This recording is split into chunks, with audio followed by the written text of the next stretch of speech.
नमस्कार, मैं विक्रम और आप देख रहे हैं जर्नलिस्ट यूपी लाइव न्यूज। अपराध जगत की सबसे बड़ी खबर सिर्फ और सिर्फ हमारे पास।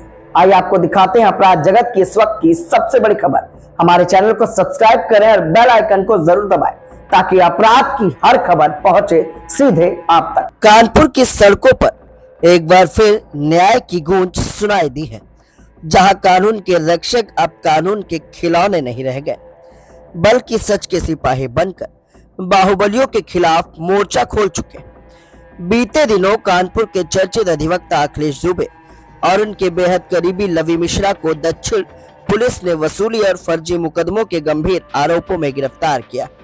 ये वही अखिलेश दुबे हैं जिन्हें लोग डॉक्टर साहब या एडवोकेट साहब के नाम से जानते थे, लेकिन जब उनके इशारे पर नाबालिग लड़की के माध्यम से फर्जी बलात्कार का केस दर्ज हुआ तो सच्चाई की तहकीकात ने सबको बेनकाब कर दिया। भाजपा नेता रवि सतीजा पर दर्ज कराया गया था झूठा मुकदमा, जिसकी जांच में सामने आया ये सब एक सुनियोजित वसूली की साजिश थी। पुलिस ने न सिर्फ 6 घंटे की कड़ी पूछताछ की, बल्कि ठोस सबूतों के आधार पर गिरफ्तारी कर न्याय का परचम भी लहराया। पुलिस का एक्शन सिर्फ गिरफ्तारी नहीं, यह है गुंडाई के खिलाफ एक बड़ी चेतावनी।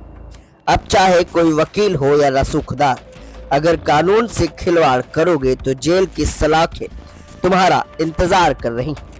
कानपुर पुलिस ने दिखा दिया है कि वर्दी सिर्फ कपड़ा नहीं, बल्कि न्याय की ताकत है। आपको हमारा सलाम। जो भी लोग बेकसूर लोग को फंसाते हैं, पैसे ऐंठने की सोचते हैं, ये खबर उनके लिए एक सबक है। अब कानून जाग चुका है और हाथ डालने वालों की अब खैर नहीं। आइए आपको दिखाते हैं ये खास रिपोर्ट। यह प्रकरण ये है कि कुछ हमारे संपत्ति विवाद माननीय न्यायालय में चल रहे थे, तो उस दौरान मुझे एक धमकी दी गई थी कि अगर ये मुकदमे वापस नहीं लोगे तो पॉक्सो एक्ट में फंसवा देंगे। और जब हमने कहा कि भैया हमने क्या गलती करी और पॉक्सो एक्ट में हमें कैसे फंसा दोगे, तो मालूम हुआ कि वो लोगों ने, जो माफिया ग्रुप है, वो उस्मानपुर में डेरे वाली शातिर अपराधी लड़कियां उन्होंने रखी हुई हैं, उनके माध्यम से पॉक्सो एक्ट में फंसा देते हैं। पहले भी कई लोगों को फंसाया है, जैसा मुझे संज्ञान में आया है। और फिर उनसे बहुत लंबी वसूली की गई।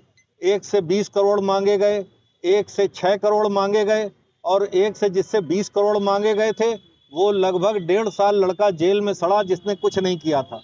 और एक लोगों को जो फंसाया गया उनसे 2.5 करोड़ रुपया लिया गया और फिर खुद ही लड़की के बयान बदल के FR लगवा दी गई। ये सब प्रकरण मुझे जब संज्ञान में आया तो इसी तरह मुझे भी फंसाया गया, और फंसा देने के बाद में लास्ट में मुझसे लगभग 50 लाख रुपए की डिमांड की गई थी। मैं पूरी नहीं कर सकता था भैया। और ये योगी मोदी की सरकार है जो मुझे न्याय मिला है। पॉक्सो एक्ट में फंसा हुआ कोई भी व्यक्ति, मैंने पूरे देश में सर्च किया है, सबको जेल जाना पड़ा, किसी को निजात इससे नहीं मिली है। लेकिन मुझे विश्वास था योगी और मोदी की सरकार पर और पुलिस प्रशासन पर। जिस तरीके से सख्ती से पुलिस प्रशासन ने विवेचना की, मैं यही चाहता था। जिस समय मेरा नाम अखबारों में छापा गया कि दुष्कर्म के मामले में भाजपा नेता रवि सतीजा के ऊपर FIR की गई है, मैं खून के आंसू रो रहा था। और मैं उस दिन से ये बात सोच रहा था कि जिस तरीके से मेरी पार्टी, मेरी माँ को बदनाम किया गया, मुझे पकड़ करके बहुत बेइज्जती हुई है मेरी, और मैं जो हूँ सल्फास लेकर खा रहा था कि मैं आत्महत्या कर लूँगा, मैं जीना नहीं चाहता। लेकिन हमारे पार्टी संगठन के लोगों ने हमको कहा अगर आप मर जाओगे तो लोग सोचेंगे ये गलती इसने की होगी तभी ये मर गया, ये जरूर मुलजिम था इसलिए मर गया। लेकिन जीते जी लड़ाई लड़ो। मैं लड़ाई लड़ता रहा। मैंने प्रधानमंत्री जी को पत्र लिखा, मैंने मुख्यमंत्री जी को पत्र लिखा, मुख्यमंत्री जी से भी मिलकर मैंने गुहार लगाई कि मैंने कुछ नहीं किया है।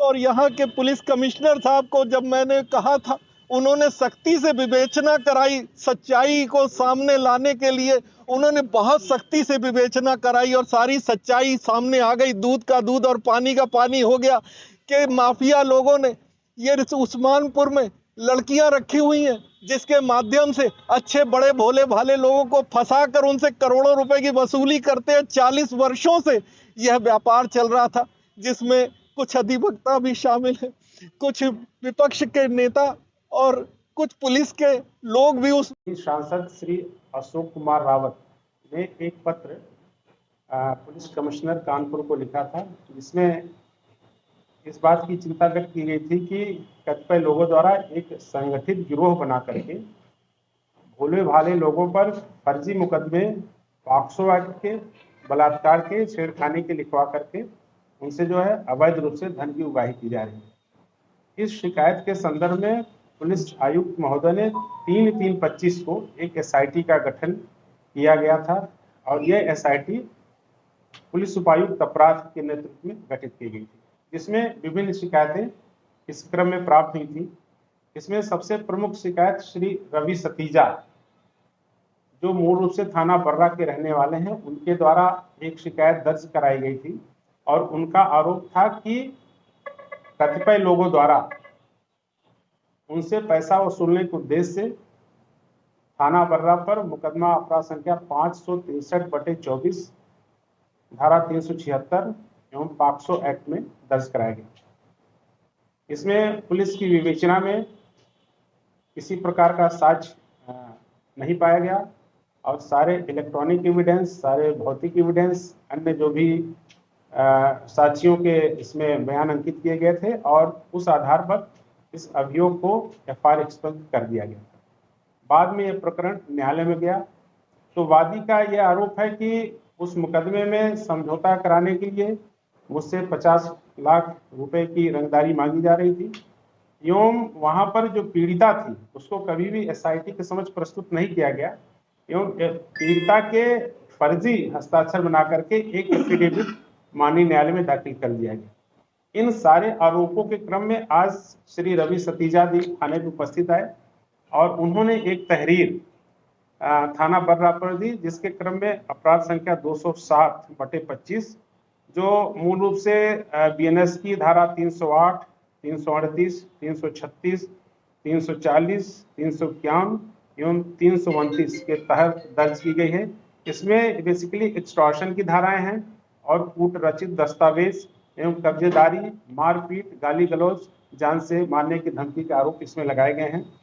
ये अभियोग थाना बर्रा पे आज दर्ज किया गया है। इसमें जो नामित अभियुक्त हैं श्री अखिलेश दुबे, निशा कुमारी, गीता कुमारी, विमल यादव, अभिषेक वाजपेयी, शैलेंद्र यादव उर्फ टोनू यादव एवं लवी मिश्रा एवं उनके अन्य सहयोगीगण।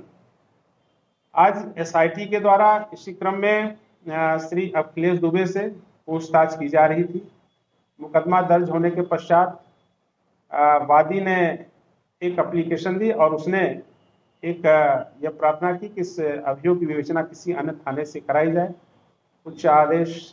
उस अनुरोध के क्रम में उच्च स्तर से जो निर्देश प्राप्त हुआ उसमें इस विवेचना का ट्रांसफर श्री शरद तिलारा प्रभारी निदेशक नौबस्ता को ये विवेचना दी गई है और उनके द्वारा, उनकी टीम द्वारा अभियुक्त जो उसमें नामित थे उन श्री अखिलेश दुबे से पूछताछ की गई तो इसमें काफी कुछ तथ्य एवं साक्ष्य उनके विरुद्ध मिले और उसी क्रम में उनको फिर पूछताछ के लिए थाना बर्रा पे लाया गया, जहां पर उनसे और गहराई से पूछताछ गई। तो ये सारे जो इसमें आरोप थे उसके संबंध में पुष्टिकारक साक्ष्य पाए गए हैं, जिसके आधार पर श्री अखिलेश दुबे की गिरफ्तारी आज की गई है और उनके एक अन्य सहयोगी श्री लवी मिश्रा की भी गिरफ्तारी की गई है।